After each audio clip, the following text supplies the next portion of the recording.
درود پاک تو اتنی بڑی نعمت ہے، اتنی بڑی نعمت ہے کچھ نہ پوچھیں۔ اگر لوگوں کو پتہ چل جائے نا کہ درود پاک کے کیا کیا فوائد ہیں، سچ پوچھیں سارے کام چھوڑ چھاڑ کے اس تسبیح لے کے درود ہی پڑھتے رہیں۔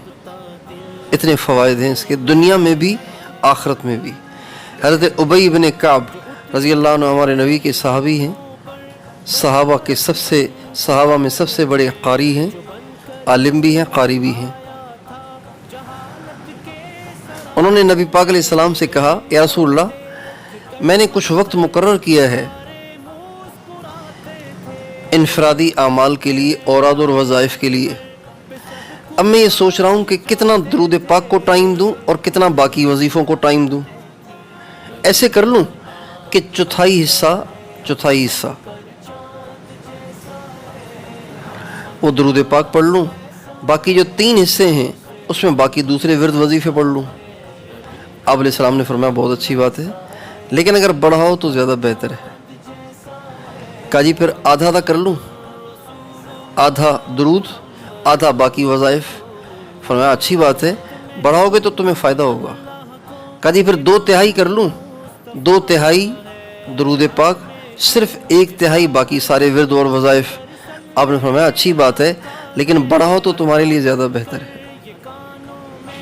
کہا جی بس پھر ایسے کرتا ہوں، سارے وظائف چھوڑ دیے، بس میں درود ہی پڑھتا رہوں گا۔ آپ علیہ السلام نے فرمایا اگر تو نے یہ کر لیا، اذن تکفی ہمک ویغفر لک ذنبک، اگر تو ایسے کر لے کہ درود ہی پڑھتا رہے، اللہ تعالیٰ تیرے غم دور کر دیں گے، گناہوں کو معاف کر دیں گے، سارے غم دور۔ کہتے ہیں نا ہر بلا دور، چشم بد دور، ہر بلا دور، سارے غم دور، اگر درود پاک کا اہتمام کیا جائے۔ یہ اللہ کے نبی کا وعدہ ہے۔ پڑھو ہر دم درود ان پر، فضیلت ہی فضیلت ہے۔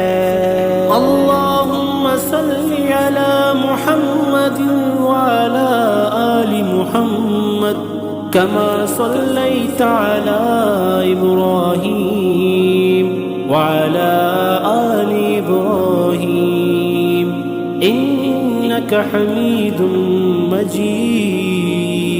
پڑھو ہر دم درود ان پر، فضیلت ہی فضیلت ہے۔ بھلا دے گی یہ سارے غم، سعادت ہی سعادت ہے۔